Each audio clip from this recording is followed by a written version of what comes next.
Did you just accept a remote internship? Are you having a hard time connecting with other interns or employees?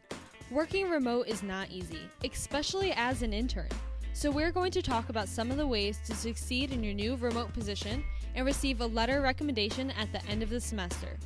I'm going to sit down with a few interns from the Leadership Institute, Melvin, Soto-Vasquez, and Matthew Lewis. My name is Tiffany Roberts from the Leadership Institute, and you're listening to the Lead Your Future podcast.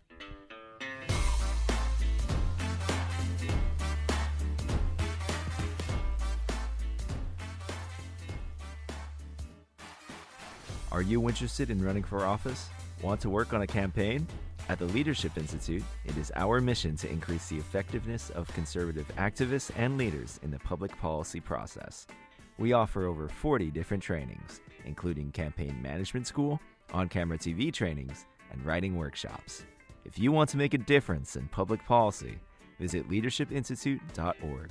That's leadershipinstitute.org. Hey guys, thank you so much for joining me. I cannot believe we've already made it this far.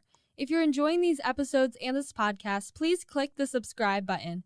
And also, you can follow us on Facebook and Instagram at Leadership Institute and on Twitter at LeadershipINST. Do you have any topics that might interest you? I would love to hear your feedback, and if you'd like to hear a future episode of your topic of choice, you can email me at troberts@leadershipinstitute.org to send in your recommendations. Now, on to remote internships. I'm going to give you 3 of my best tips for remote internships, and then I'm going to sit down with some of our own interns here at the Leadership Institute. So first off, we have don't be afraid to reach out.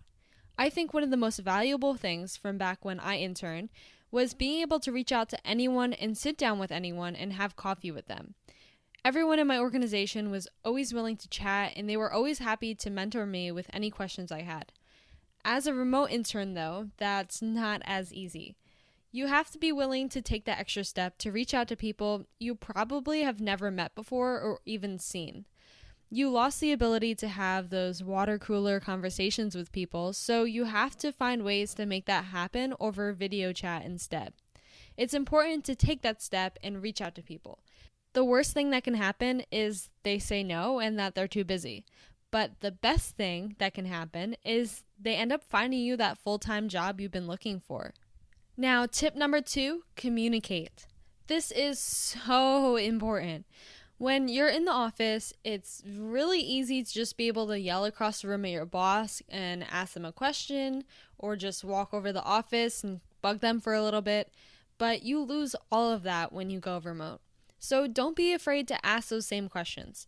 Make sure you have some sort of communication platform set up, like Microsoft Teams or even over text, but also make sure you don't ask thousands of questions. The worst is when you ask a question and your boss tells you that the answer is somewhere right in front of you. Just make sure you're very intentional about the questions you're asking, because you don't want to waste their time, but you also want to complete everything to the best of your ability. Now, my third and final tip is don't be late or miss meetings. Sleeping in is an easy thing to start doing when you're working remote. It's important that you set an alarm and you hold yourself responsible for those meeting times. So let's say you have a meeting at 11 a.m. Make sure you're on the call and ready at 10:55. Show that initiative by showing up early, looking professional, so don't have those PJs on, and have your video on as well. It's easy to take advantage of the fact that you can just turn your video off, but show that you care more than that by leaving it on at all times. Also, watch out for those tricky time zones. It can be easy to mix them up if you live in Nebraska and the office is somewhere on the East Coast. So take that extra step to double check those meeting times. But showing up early to meetings, not coming in late, having your video on, all of those things will help you get that letter of recommendation at the end of your internship. Now, I'll be back in just less than a minute. I'm going to sit down with some of our own interns here at the Leadership Institute to hear about some of their experiences during their remote internship.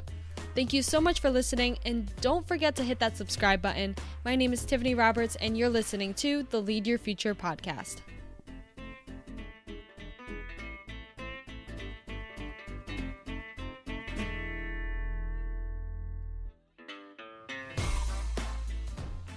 Are you looking to launch your career?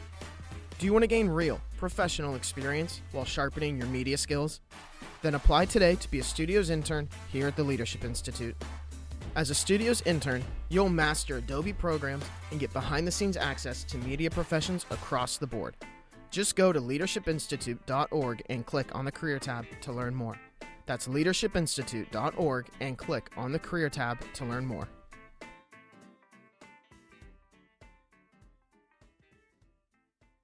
Welcome back, everyone. I am now here with Melvin Soto-Vasquez and Matthew Lewis. They are both interns here at the Leadership Institute.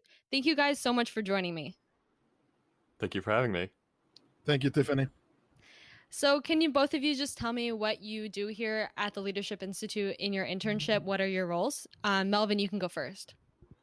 Thank you, Tiffany, for having us. At the Leadership Institute, I am working in the studios department. So we basically edit a lot of videos and develop a lot of content for YouTube page and our social media platforms. So if you see those sort of like square videos on Instagram and Facebook, we get that job done in the studios department. And we also work together with the communications department, communications training department, to develop different trainings and different webinars related to that. Oh, so Melvin, I do know you are in Puerto Rico, correct?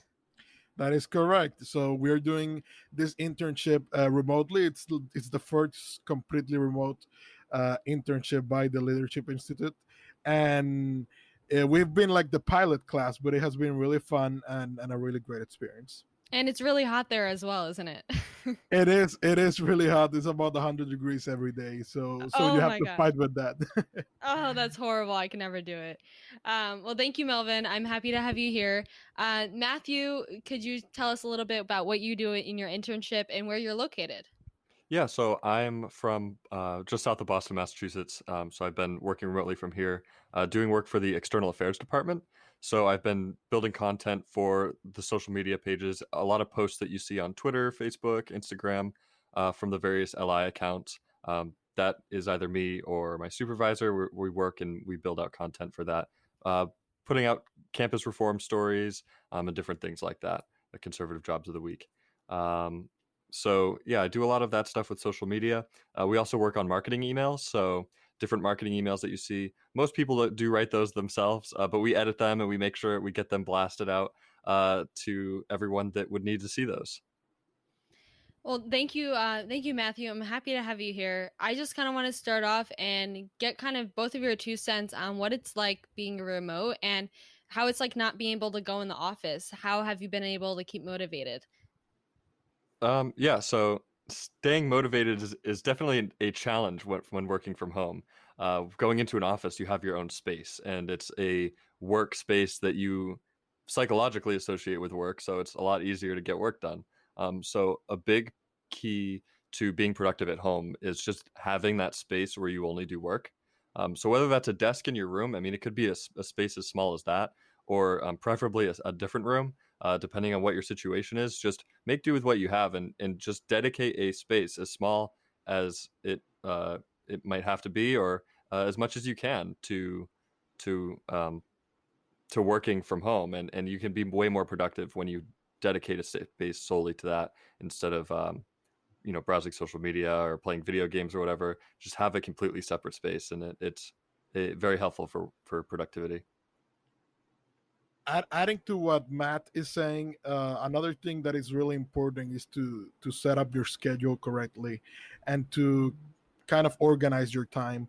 I know you've talked about this before in other podcast episodes, and it's very important to organize your time, to go to bed early, wake up early, and be able to do your work from the beginning of the day in order to, as Matt mentioned, be more productive.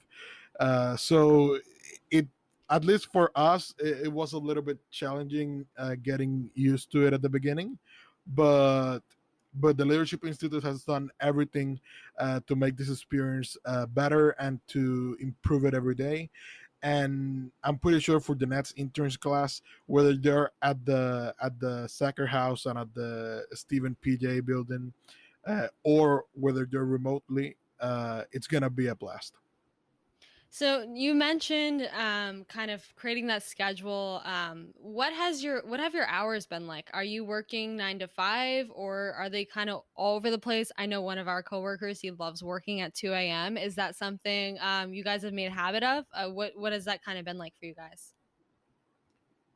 Yeah, so I've been working basically normal work hours, 8:30 to 5:30. It can vary depending on kind of who the supervisor is, I think. Some supervisors like you to work normal work hours, and that way you can be reached during normal work hours. And other supervisors just saying like, oh, as long as I can reach you during normal work hours, just get your work done on time. And it kind of varies like that. So depending on who the supervisor is, and I feel like this is with every job, depending on who your supervisor is, depends on kind of what your schedule might look like. So it can definitely, I like personally regular work hours because you have that set time. Like Melvin said, it's important to schedule things, and you have that set time where you're working, and then that, event, you're done. Once you're done, you're done. That's it. So that is a really, I like that a lot because it's scheduled out, and you get all your work done in a period of time, and then you're done. Now, Melvin, your boss is the one who loves working at 2 a.m. How have your work hours been like? Well, at least I'm kind of a night owl as well, so it works out. Whenever he writes me an email at 3 a.m., I answer it immediately. So that's funny. But I also have to wake up a little bit early just because there's also internship stuff that has to be done.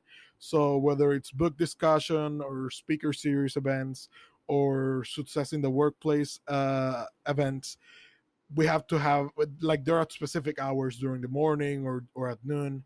Uh, but yeah, with my supervisor, and we share the same team. He basically doesn't mind when do you work as long as you do your work. So if I have to add it a little later in the day because something came up, as long as I complete the hours and as long as I finish the videos on time, then it's no problem. Early in the episode, I talked about how important it is to kind of make sure you connect with other employees and other interns. How has it been for you guys? Remote isn't easy, especially as an intern, just because the fun part about being an intern is being around other interns and be able to sometimes mess around in the office. So how have you guys been able to connect with other interns and employees and maybe grab virtual coffee with other employees or interns as well? What have you guys done? Melvin, what's your insight on this? It's been different. Another thing other than sharing with other interns, it's networking. It's a little bit harder in the remote arena. It's a little bit harder through Zoom calls or through Skype calls. As like for interns, we have created our own chat, and we kind of spent a lot of time together talking in there. We're planning on setting up like a Zoom call with just us so we can spend more time together and get to know each other a little bit more. But so far, even though we haven't spent in-person time, I think we all got along really well, and we've been having a blast in that sense. We can joke around when it's time, and we already know like each other's little things and that kind of stuff. So it's not perhaps as efficient as it will be in the office, but it's still been fun. Yeah, I think that in the beginning it was definitely a challenge because no one was used to working from home, but kind of slowly learning how to build relationships over the internet is something that's been really nice to learn. And I think that even though we don't live together in the Sacker house or we don't work in the same office space, we have a group chat and we are constantly doing different intern meetings, whether that be speaker nights or book discussions, and um, those have been really good to kind of get to know each other and what we all think and about different things. So you guys are almost done with your internship. You have probably about a month left. So what is some of your best advice for somebody who's looking for an internship? A lot of them are remote. What's some of your best advice for them? I would say not to be afraid of remote internships. They're not as good as an in-person internship. I mean, we're going through a tough time with COVID, and a lot of stuff is remote. If you can find an in-person internship, that's great. I would say take that if it's at a company you really want to work for. But if the company you really want to work for is doing a remote internship, don't shy away from it. You're still going to make good connections with the staff, and you're still going to make do a lot of meaningful work if the company has good remote work for you to do, which I would say would be most companies. Most work, luckily, can be done remotely very well now. So don't shy away. It won't be as good of an experience, but that's just the time we're living in. Yeah, and adding to that, sometimes even in person, some people are more introverts and more shy than working remotely. So if you're one of those persons, don't be afraid if you're doing a remote internship to reach out to people around the company or the organization, and the worst thing that can happen is that you will never see them again. So just don't be afraid to reach out, ask questions, ask for help if you need help, and offer help if you have free time to other departments, to other areas of the organization or your company, because that will really, it will really push forward your time as an intern, and the company will notice that. Your supervisor will notice that. The people at the top will notice that. And if you leave a good impression, even if it was a remote internship, those are going to be really good connections, and they're going to be really worth it in the future. Those are great answers. I think that's great advice for somebody. I think shying away from a remote internship isn't always the best thing, because sometimes you don't know how well that remote internship will be, and that remote internship might bring you somewhere that in person one may not be able to. Especially in DC, getting an internship in DC is already not easy. So I think that remote opportunity, take advantage of that, because I think a lot of internship, it's kind of hard in DC. They want you to be in the area or want you to be able to move out here, and that's not always easy with having to get housing. It's so expensive to live out here. So any opportunity you have to get that remote internship, I think that is definitely great advice. If I can add to that, Tiffany, another thing of the Leadership Institute's internship, when it's in person, you get the benefit of having housing and you get the benefit of having that stipend. It's a really great benefit because, as you mentioned, most internships don't necessarily offer you free housing, or that monthly stipend, and you have to pay for that kind of for all that stuff. So in here, at least you're getting those things, and even when it's remote, you still get that monthly stipend. You get a stipend as well to buy more books and keep exploring more conservative ideas. So in the end, it will be a great experience either way. I'm glad you brought up the LI internship. If somebody is interested in, taking the LI internship, I know the next group of students who come in, they are going to start off remote. So that would be a great opportunity if they are interested in that kind of remote internship. Where can they go for those resources? Or if they're interested in LI trainings or anything else we do offer here, where can they go? Yeah, so you have to, first of all, you have to attend the Youth Leadership School. It's a really great training, and it's a training that I recommend everyone, whether you want to be an intern or not. I actually learned about the internship through the Youth Leadership School, and I already had loved the experience, and knowing that I could be an intern for this amazing organization was just really, really enlightening. After that, you can either apply through conservativejobs.com, or through the LI website, leadershipinstitute.org. And again, as Matt mentioned, don't be afraid to do it.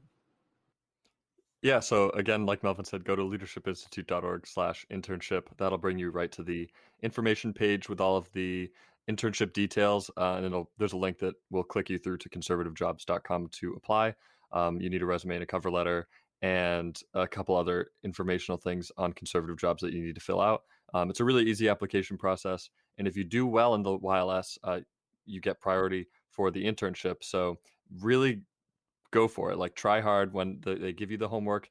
Do well on the homework, do well on the tests, and you will get a really good shot at getting the internship.